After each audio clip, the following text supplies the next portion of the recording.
the defense of the American combat base at Khe Sanh was given the code name Operation Scotland.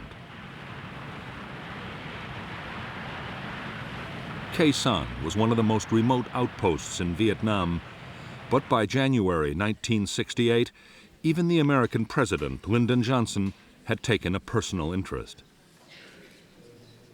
With the Marines facing a full-scale siege by the North Vietnamese army, the question was being asked, should the base be held, or should it be quietly abandoned?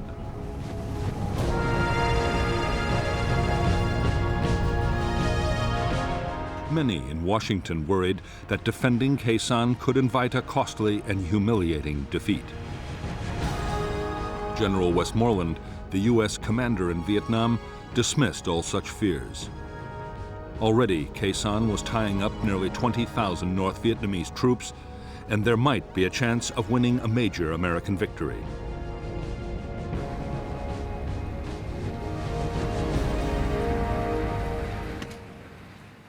General Rath von Tompkins, the new commander of the 3rd Marine Division, was also convinced that the base could and should be held. To boost the defenses, he had sent a 3rd Battalion of the 26th Marines as reinforcements. They were directed to Hill 558, from where they could provide fire support. There were now 5,000 American troops at Khe Sanh.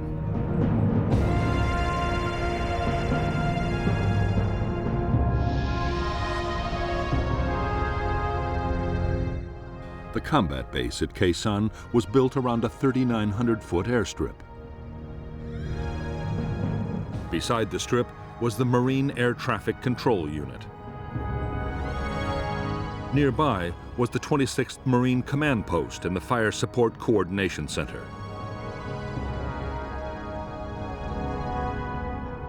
At the eastern end of the base was the main ammunition dump, with a secondary dump to the west.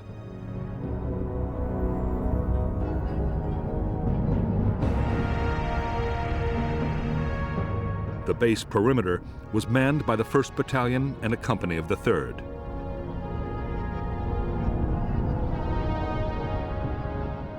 There was also a forward operating base run by Special Forces.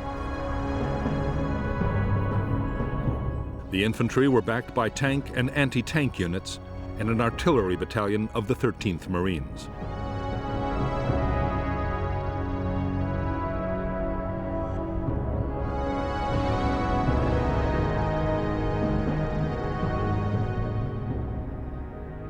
Outside the Khe Sanh base, the Marines held Hill 881 South, Hill 861, and a radio relay station on Hill 950.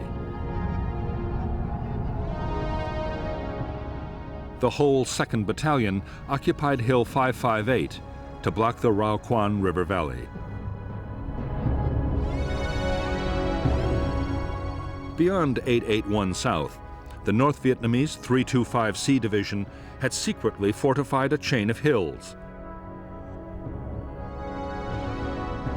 On January 20th, 1968, the Americans thwarted an attempt to take 881 South, and just after midnight the next day, 861 was partially overrun, but the attackers were also driven off. At 5:30 a.m., Khe Sanh base itself was hammered by a massive North Vietnamese artillery bombardment.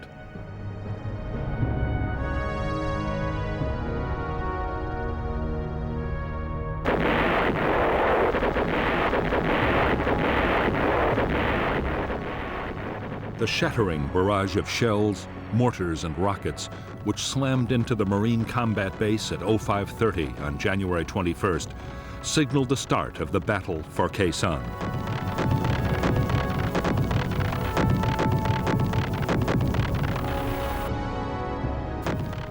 The North Vietnamese gunners had targeted their bombardment with unerring accuracy.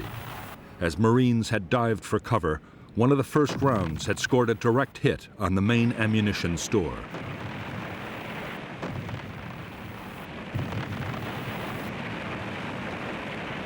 The No. 1 dump stored 1,500 tons of artillery and mortar rounds 90% of the base's entire stock, or 10,000 rounds. All of it was lost. 18 men were killed instantly and 40 were wounded as the ammunition exploded and shells and mortar rounds flew in every direction. The explosions would go on for another 48 hours.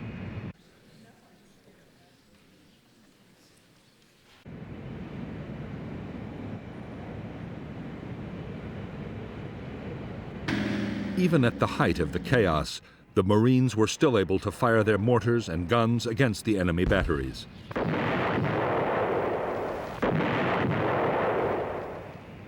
They also called in air support, and very quickly, fighter bombers were blasting the suspected locations of the North Vietnamese artillery, which in return scored 300 direct heavy artillery hits on the firebase.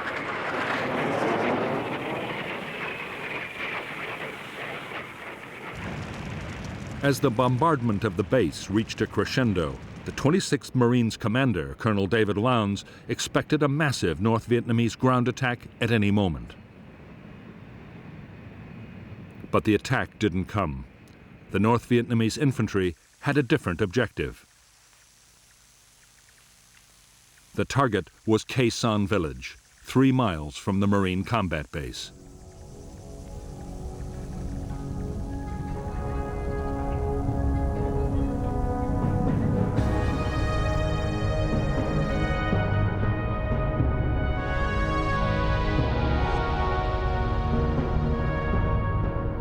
At dawn on January 21st, NVA troops attacked Khe Sanh village, where 200 Marines and South Vietnamese troops were stationed. The North Vietnamese attackers were a 400-man battalion of the 66th Regiment. The battalion attacked twice, but in the face of powerful American artillery and airstrikes, failed to take the village.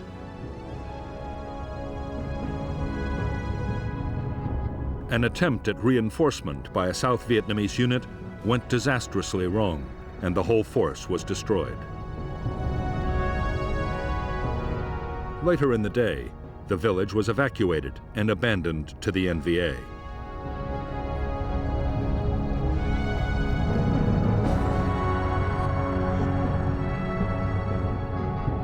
Later that evening, Khe Sanh base itself was probed by a North Vietnamese assault unit. L Company of the 3rd Battalion drove off the attack. The following day, the base's western flank was reinforced by the newly arrived 1st Battalion of the 9th Marines, deployed at a quarry a mile from the perimeter. A platoon was detached from the battalion to occupy the nearby Hill 64.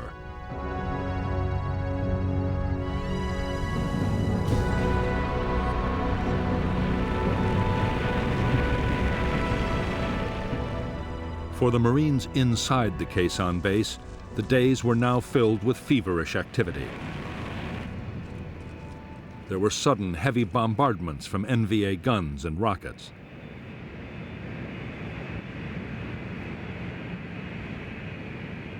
The massive damage done by the first barrage still had to be repaired.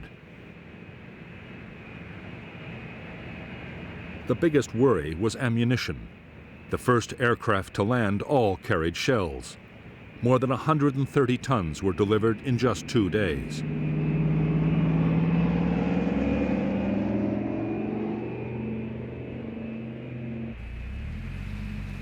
Reinforcements arrived too. The Marines were joined by 300 South Vietnamese Army Rangers, and Colonel Lowndes now had more than 6,000 men inside the compound and in 7 defended positions on the surrounding hills.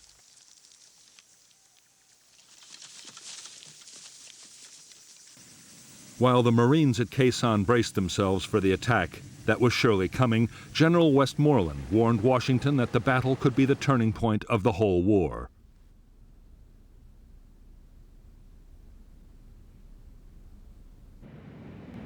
In the United States, President Johnson was getting more and more worried about what might happen. The last thing he wanted was an American version of Dien Bien Phu, but he was determined to support his commander. Westmoreland would be allowed to fight the battle he wanted. There would be no U.S. withdrawal from Khe Sanh, despite the fact that the NVA were still raining between 150 and 300 shells a day on Khe Sanh.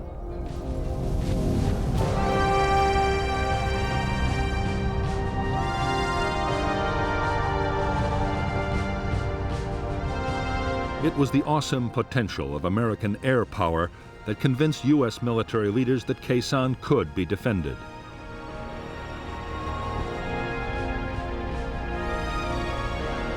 Before the battle had started, on 5th January, Westmoreland and U.S. tacticians devised a plan for defending Khe Sanh by bombing. It was already being unleashed on the North Vietnamese divisions with devastating effect.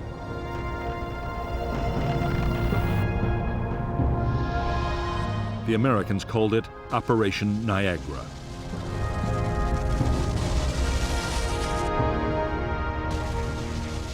The first part of Niagara was to pinpoint North Vietnamese troop concentrations. Information from air reconnaissance, special forces teams, radio interception, and every other possible source was fed into the intelligence system.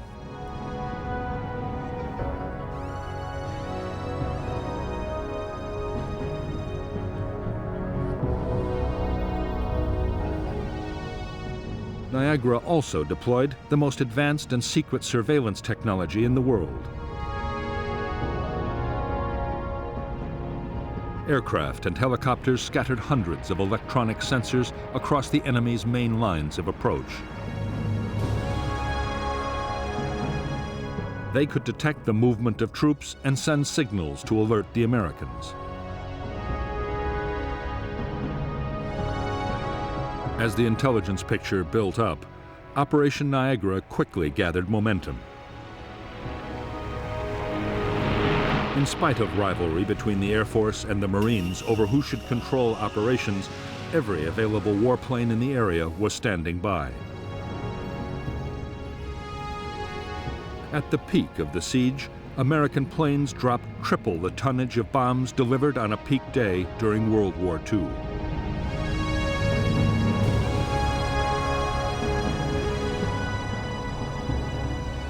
Added to this, fighter bombers would deliver 54,500 tons of napalm alone.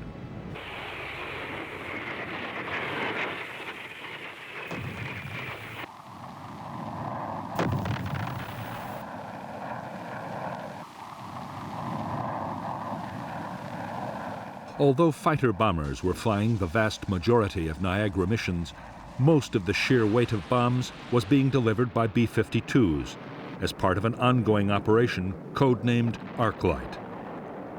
The strikes were flown around the clock. A cell of 3 B-52s arrived over the Khe Sanh area every 90 minutes.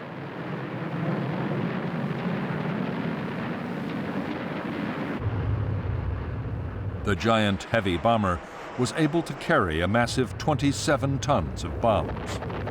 The aircraft dropped their loads from 30,000 feet, high enough so that the planes couldn't be seen or heard from the ground. The only warning most North Vietnamese troops got of a raid was the shattering detonation of the first bombs. Over the 77 days of the siege, B-52s flew over 2,500 sorties, dropping more than 53,000 tons of bombs. The biggest Arclight raid of the Vietnam War so far was launched as part of Operation Niagara on January 30th. American radio direction finding seemed to have discovered North Vietnamese Army headquarters for the Khe Sanh offensive. Whether it was or not, no one is sure, but the site was annihilated by 2 B-52 raids in a single day.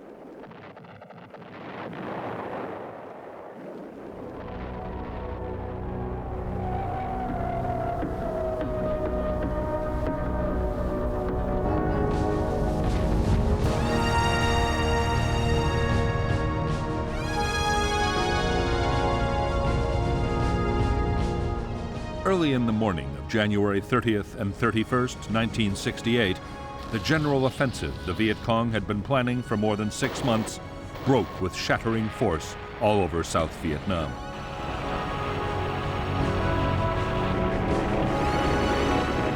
As tens of thousands of Viet Cong attacked towns, cities, and military installations, American commanders were stunned by the sheer scale of the assault.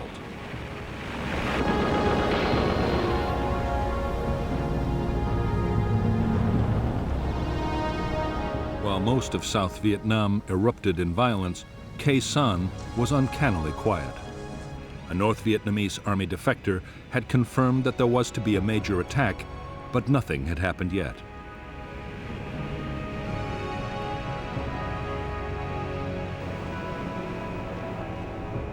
Some U.S. commanders believed that the arc light raids had shattered the North Vietnamese command system. There was no way of telling.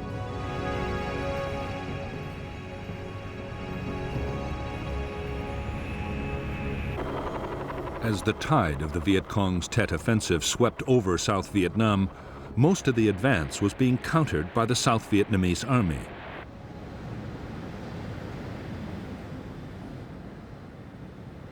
The Americans had been heavily committed in only a few places, mainly around Saigon and in Hue.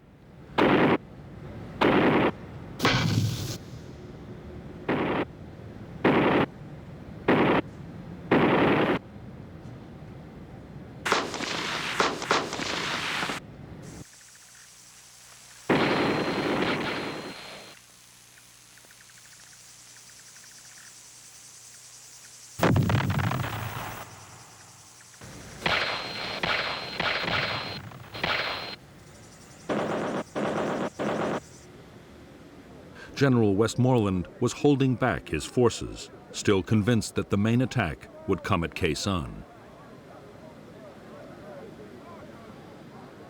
By this time, the weather in the Khe Sanh area had deteriorated badly. Heavy cloud cover had limited American airstrikes. The battle for the combat base had settled into a straight fight between American and North Vietnamese gunners.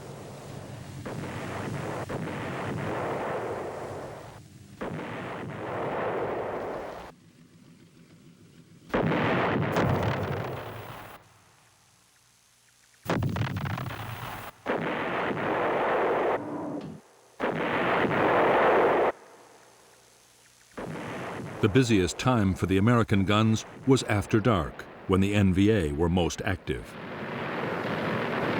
Every night, the Marines laid down concentrated patterns of fire on likely areas. Sometimes, in bombardments known as mini arclights, an intense artillery barrage was combined with radar-guided airstrikes to saturate a target completely.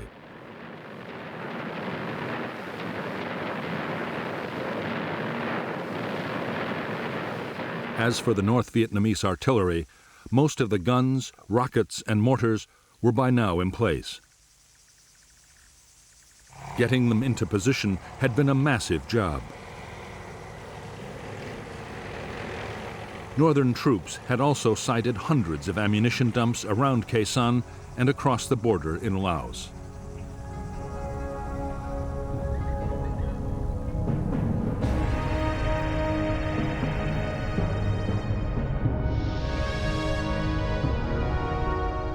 The North Vietnamese had placed large numbers of their shorter-range guns and mortars within 2 miles of the Khe Sanh base.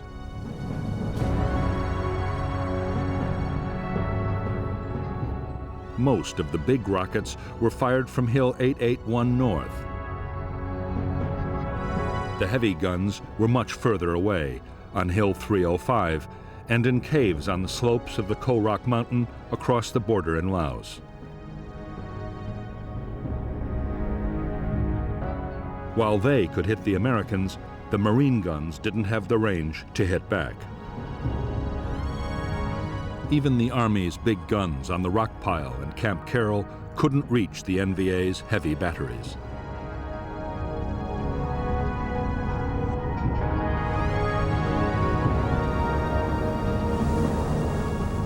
By now, more than 2 weeks into the battle, over 150 North Vietnamese artillery rounds were hitting the Khe Sanh base and its outposts every day, rising to a peak on February 23rd of 1,300. For the Marines, Building the best possible protection was a matter of life and death. Orders were that every man had to have access to a bunker able to stop an 82-millimeter mortar round. Command posts were to withstand a 120-millimeter hit. As for the heavy shells of the NVA's biggest guns, nothing could stop those.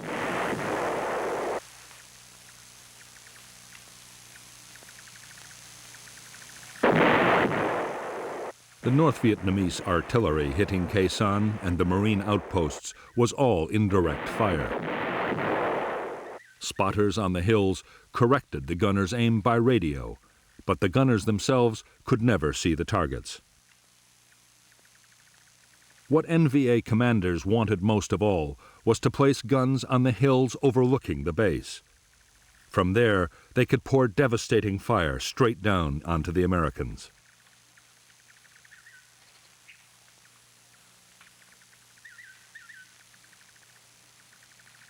On February 5, 1968, the American chain of electronic sensors detected a large-scale NVA movement.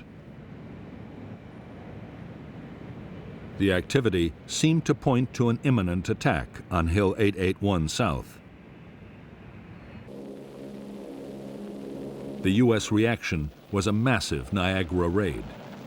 Whole North Vietnamese units were caught in the open as the entire area around the hill was devastated in a massive storm of bombs.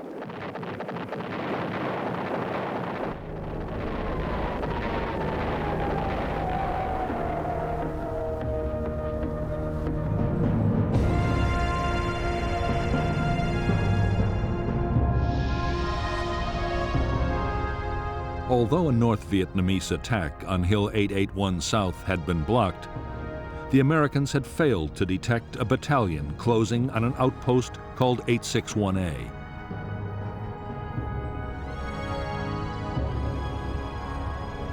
There, a single Marine company drove off two determined assaults as artillery fire destroyed the follow-on waves of NVA troops.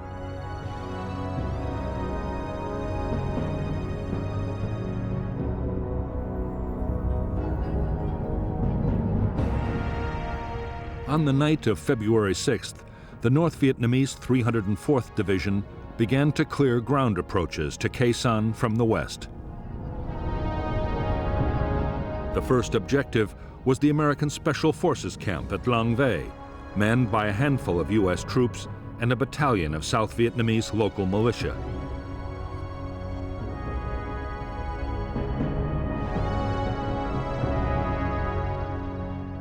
The attack was launched by the 66th Regiment, 1,500 men backed for the first time by tanks. In less than 3 hours, the Long Vây camp was overrun, and only 74 of the 400 U.S. and South Vietnamese defenders survived. The next target for the NVA was Hill 64, occupied by a single American platoon. A two-pronged infantry attack was launched against the hill, but a relief platoon, supported by fierce air and artillery fire, drove the North Vietnamese to the west. There, they were again hammered by a massive American bombardment.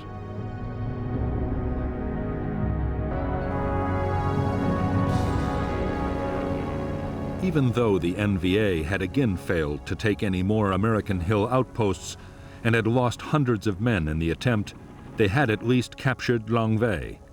A thorn in their side had been eliminated, and they had cleared Route 9 for their own use.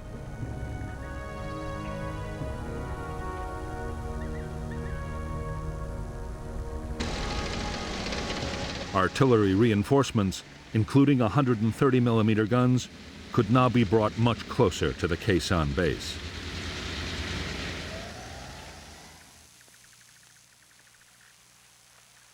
The Americans were sure the NVA had finished building up their forces at Khe Sanh and were ready for the main attack. But to their surprise, the expected assault still didn't come.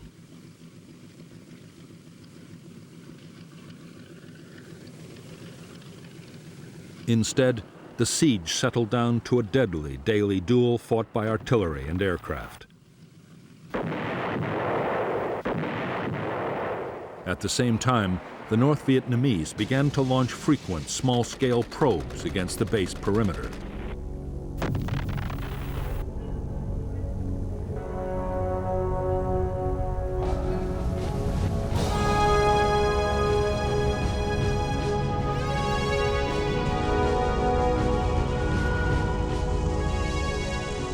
In Washington, anxiety about the fate of the Marines at Khe Sanh was mounting.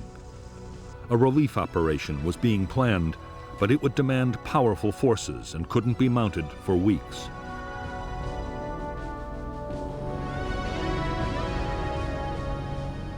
The weather was still too poor.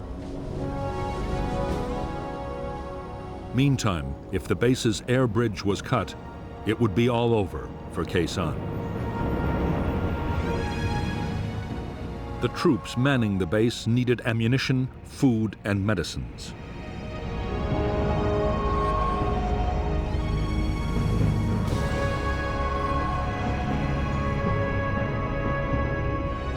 Casualties had to be evacuated. Men finishing their tours of duty had to be flown out and replacements brought in. The main base alone needed 160 tons of supplies a day just to keep on fighting.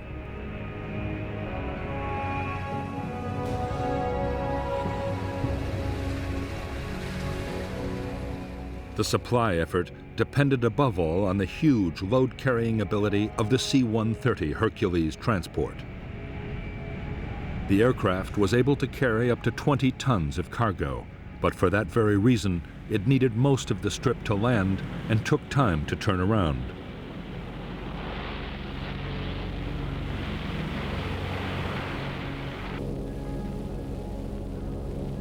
Every plane met a storm of anti-aircraft fire, mortars, and artillery.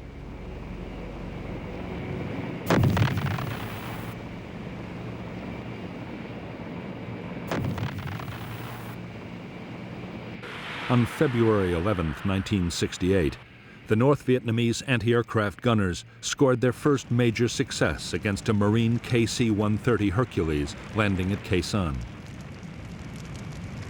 The plane was carrying a cargo of helicopter fuel and burst into flames. 6 of her crew were burned to death. The loss of the C-130 marked the end of attempts to land very large aircraft at Khe Sanh. Smaller, more nimble planes, like the C-123 Provider, as well as Marine helicopters would still come in.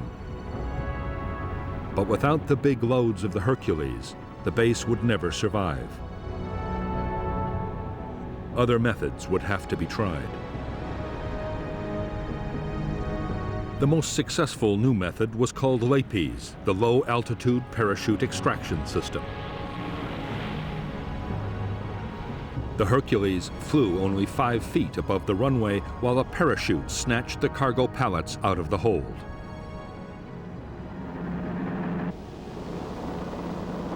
Another technique used a hook and arrestor cable to drag the load from the aircraft.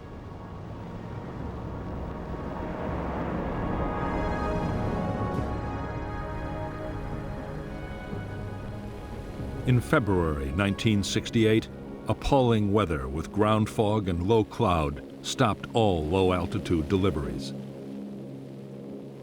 The only option was to parachute supplies into a drop zone just outside the perimeter. Several thousand tons would arrive this way, but still for the Marines, bad weather invariably meant tight rations.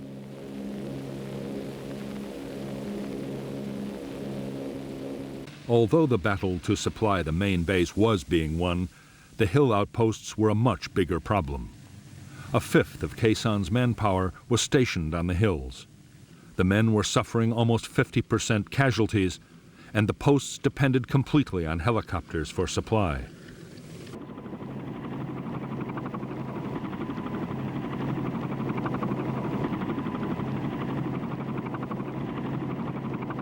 For the crews of helicopters supplying the hill outposts, every mission was a gamble with death. North Vietnamese gunners were quick to target the approaches and the landing zones.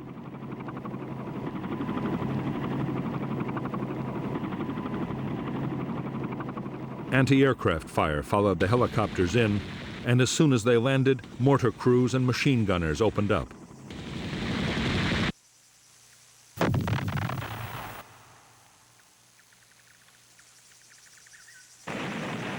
As the slopes of the hills became a graveyard for American helicopters, the Marines realized that the survival of the hill outposts was under serious threat. And if they fell, the main base couldn't last for long.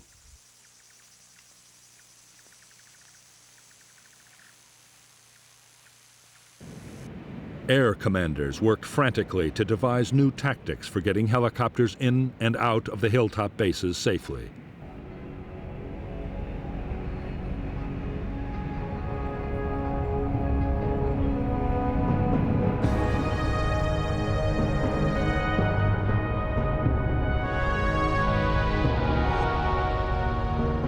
The tactics the Americans devised depended on swamping the enemy anti-aircraft guns and mortars around a landing zone with a high-speed assault.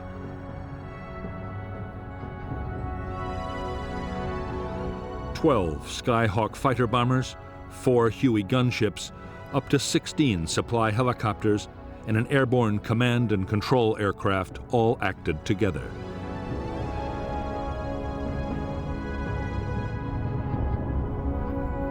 The first stage was for 4 Skyhawks to hit North Vietnamese positions with bombs and napalm. 2 more laid tear gas. Next, 2 Skyhawks dropped smoke bombs to create a corridor, and 30 seconds later, the transport helicopters swooped in, covered by the Huey gunships. Meanwhile, 4 more Skyhawks with rockets, bombs, and guns made close-in attacks. The whole operation was over in less than 5 minutes.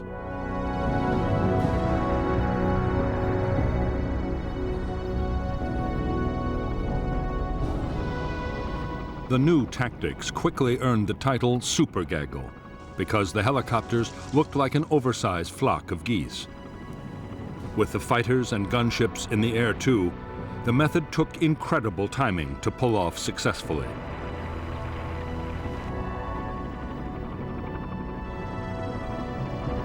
But it worked. Only 2 more helicopters would be shot down, supplying the hill outposts.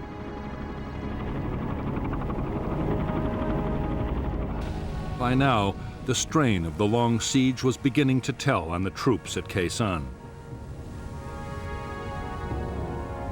Being under shell fire every day meant a steady drain of casualties and constant tension.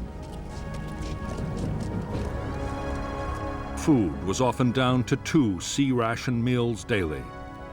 Conditions were appalling. The bunkers were knee-deep in filth and mud and overrun by rats. In addition, it was impossible to forget that up to 20,000 enemy soldiers were waiting for the signal to storm the base.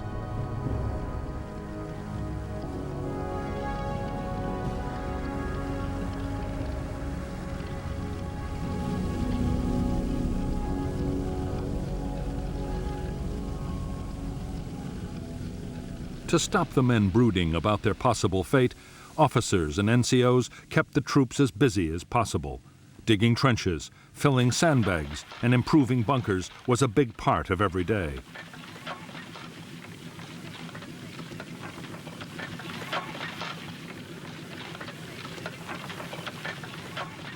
There was some patrolling too, although not more than 500 yards from friendly lines. Colonel Lowndes had no intention of sending his men into certain ambushes, and in any case, they had to be kept clear of the Niagara bombing raids.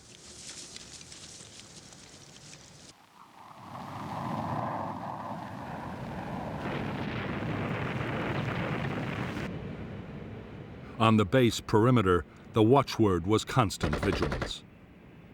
The North Vietnamese were probing the defenses with infantry and sapper teams. The Americans were facing assaults of up to 200 men at a time as the enemy tested for weaknesses in the line. The Marines were also plagued by hidden machine gun nests, which could open up at any moment, day or night.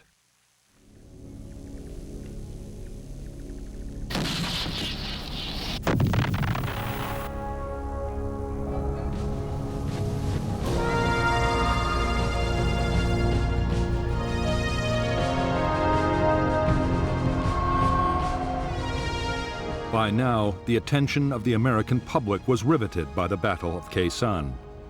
The story was being covered by dozens of journalists and was featured on network television every day.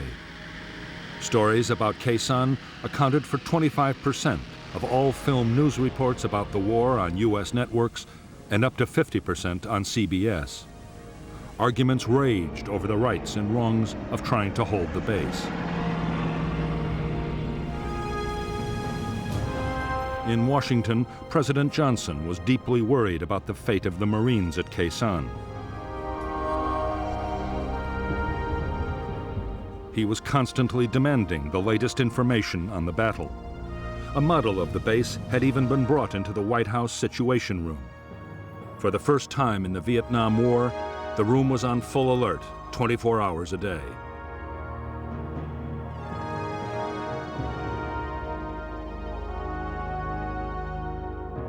A multitude of doubts and fears haunted the president and his advisors. Should nuclear weapons be used to save the base, as some had suggested? What if the enemy diverted or poisoned the base's water supply?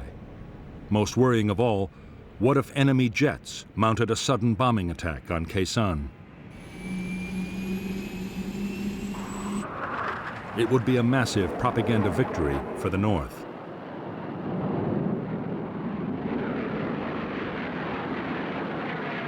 Although North Vietnamese aircraft did penetrate to within striking distance of Khe Sanh, they made no attempt to attack the Marine base. American air defenses over the DMZ were far too strong.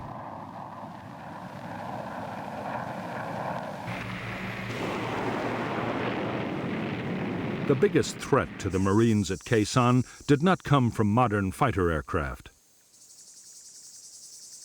It came from one of the most primitive weapons in warfare. The North Vietnamese besieging Khe Sanh were digging mile upon mile of trenches and bunkers, just as they had at Dien Bien Phu. They were fast approaching the perimeter of the combat base itself.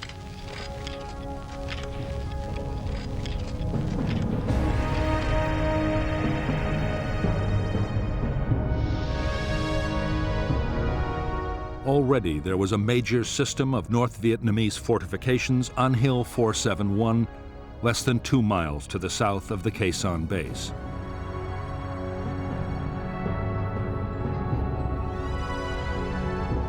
Now, at incredible speed, the trench lines were being extended northwards until they reached to within 25 yards of the American perimeter. Another line of trenches and bunkers was creeping across from the southeast. The NVA plan was for the infantry to mass under cover of the trenches before launching their final assault.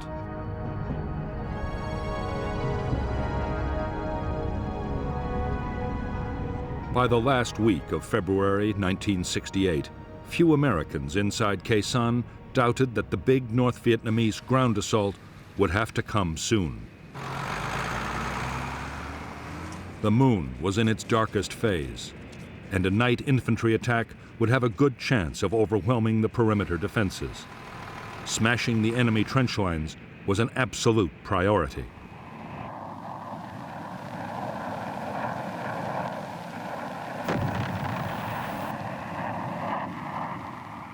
The Americans tried every conceivable method to destroy the trenches. Napalm and bombs were rained down in huge quantities. The Marines fired countless artillery barrages.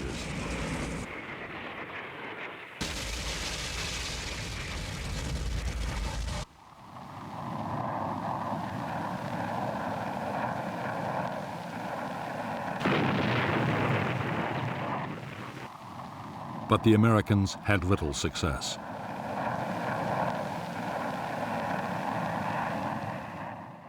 The discouraging fact, learned from other wars, was that it could take 1,000 hits to destroy 100 yards of trenches.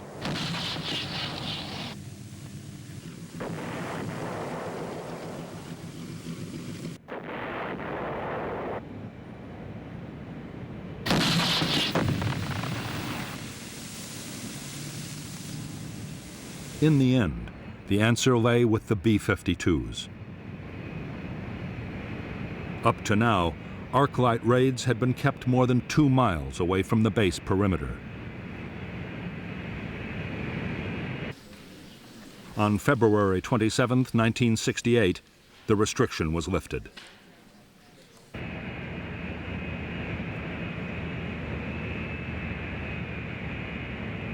For the first time, the B-52s, under close radar guidance, dropped their bombs to within 1,200 yards of the Khe Sanh base.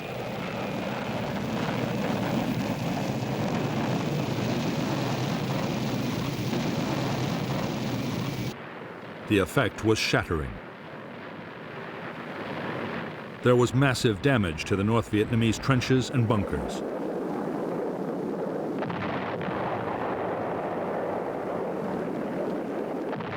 It was a turning point in the battle for Khe Sanh. From now on, close-in bombing by B-52s would play a major part in the defense.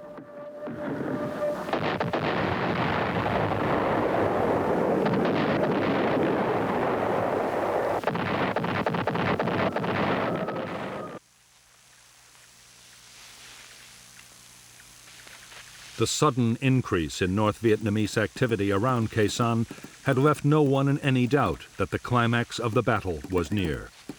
A few days before, a Marine patrol trying to get information had been almost wiped out. North Vietnamese traffic along Route 9 from Laos had also risen to a new peak. Enormous quantities of supplies were being rushed to the Khe Sanh divisions for the final assault.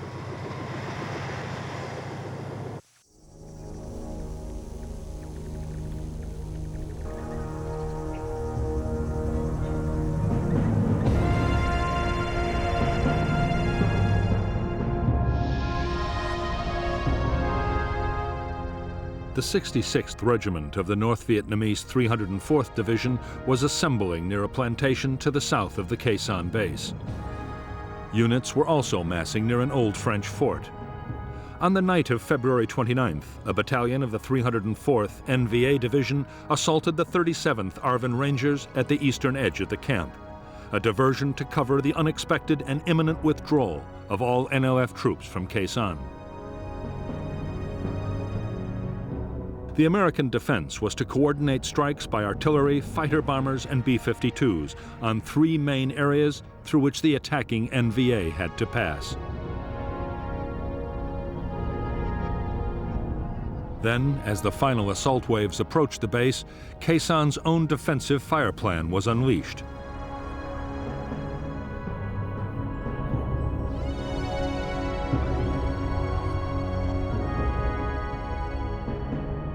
The base perimeter at the point of attack was manned by the 37th South Vietnamese Ranger Battalion.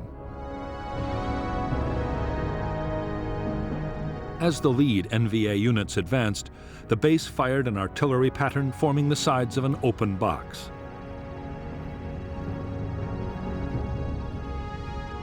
A creeping barrage was then walked up and down inside.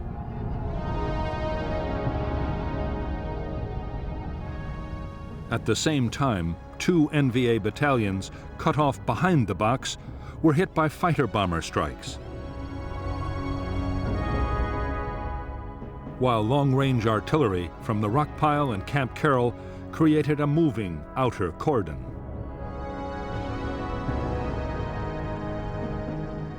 The North Vietnamese troops, who survived to emerge from the open end of the box, then faced the direct fire of the South Vietnamese Rangers. Over the next week, despite continued aerial bombardment and the barrage of artillery fire, the trenches came even closer. Then, for no apparent reason, they stopped. On March 6th, with the Marines still waiting for the final assault, many of Jap's troops stumbled away through what was left of the jungle, an area of land that had received 100,000 tons of bombs, the heaviest aerial bombardment on a single piece of land in the history of warfare. The next 3 weeks were relatively quiet around Khe Sanh. American air activity increased steadily as the weather improved, and more NVA units began to withdraw into Laos. But the battle for Khe Sanh was not yet over. On March 22, 1968, there was a sudden explosion of violence.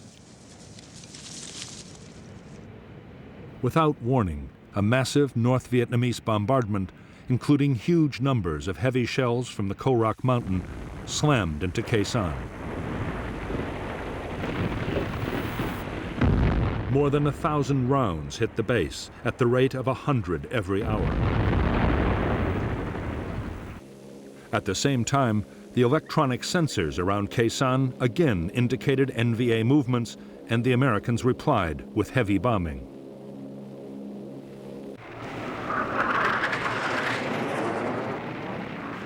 As the weather steadily improved, U.S. air attacks around the Khe Sanh base grew fiercer by the day.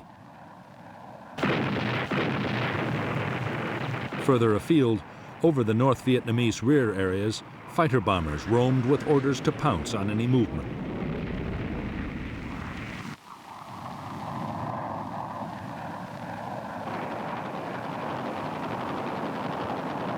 For the North Vietnamese, the situation could only get worse.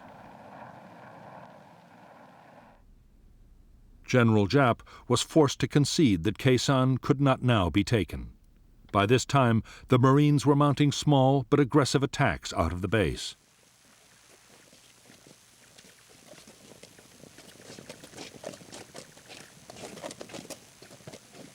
General Giap now ordered the remainder of his units to pull back from Khe Sanh.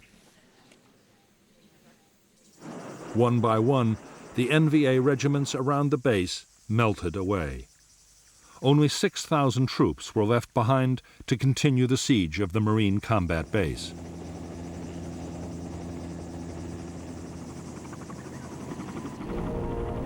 Although fighting would go on, the worst of Khe Sanh's ordeal was over.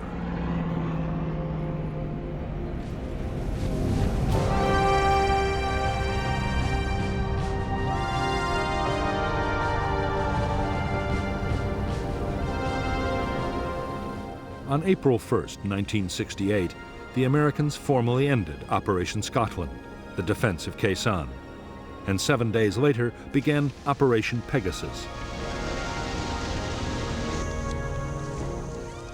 April 9th was the first time in 45 days that no shells fell on Khe Sanh.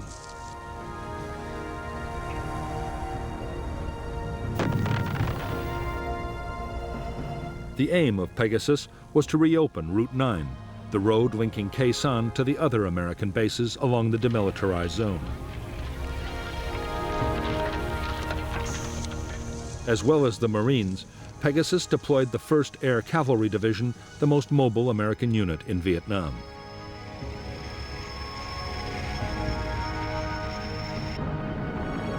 The Air Cavalry had more helicopters and airborne firepower than any other U.S. unit. It was perfectly suited to the rugged and demanding terrain near Khe Sanh.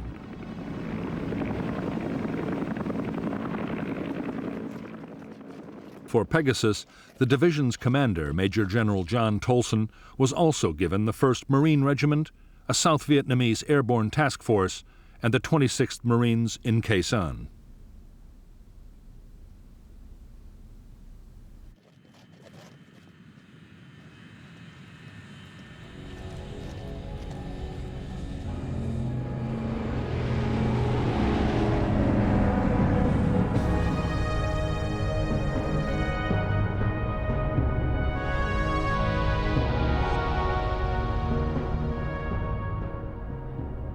The entire length of Route 9 was still dominated by North Vietnamese Army units, especially elements of the 66th and 29th Regiments.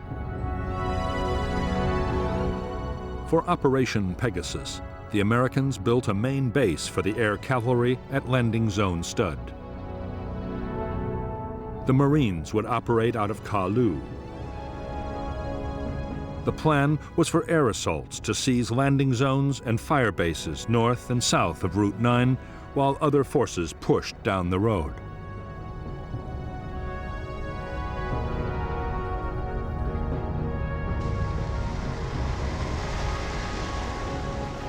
Although the weather was poor for fighter bombers, the weight of American firepower supporting Pegasus was still enormous.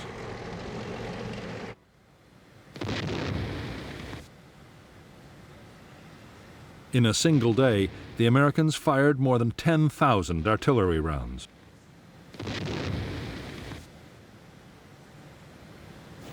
Before the operation was over, B-52s launched 45 arc-light strikes. The American offensive was unstoppable. By April 5, 1968, the air cavalry had forged past Khe Sanh and established landing zones west and south of the combat base.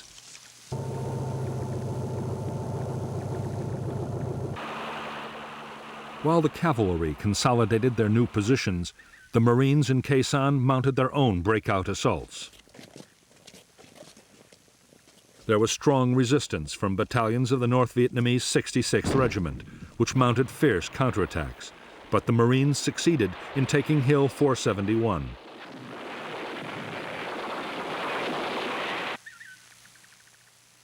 It was the first of a string of NVA hills recaptured over the next few days.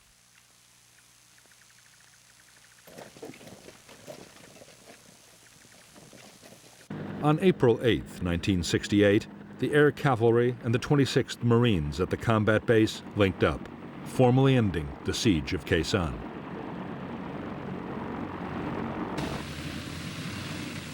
In fact, the Marines were less than pleased to be seen as being rescued by the Army.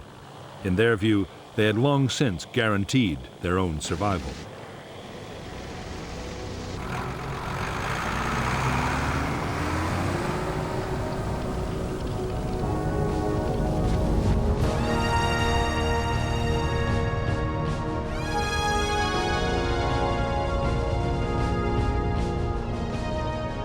The 77-day siege of Khe Sanh had turned into the biggest single battle of the Vietnam War.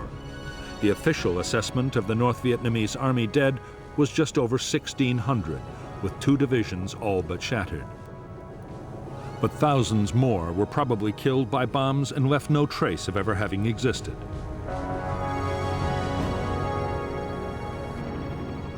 By the end of Operation Pegasus, American and South Vietnamese units had suffered 1,000 dead and 4,500 wounded. But official figures state that under 250 had been killed at the Khe Sanh combat base and its outposts. In the aftermath of the battle, General Westmoreland had high hopes that the next phase would be the thrust into Laos he had long advocated.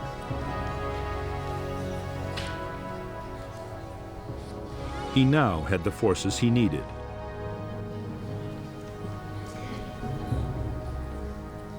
But Westmoreland's hopes for a great campaign to follow up his victory at Khe Sanh were soon dashed. In the United States, by the spring of 1968, American public opinion had turned sharply against the war in Vietnam.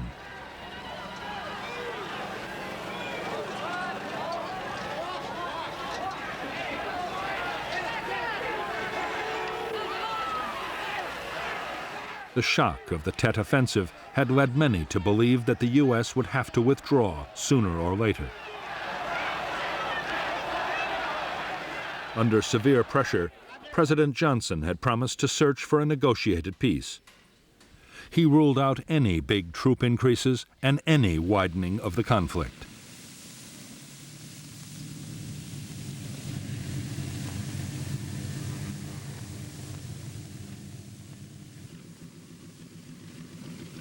In June 1968, General Westmoreland approved the destruction of the Khe Sanh combat base.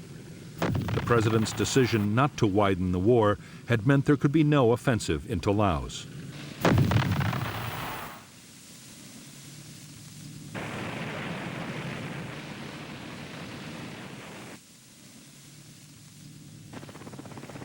Nor was the base needed for defense, as there were now strong and highly mobile American forces in the area.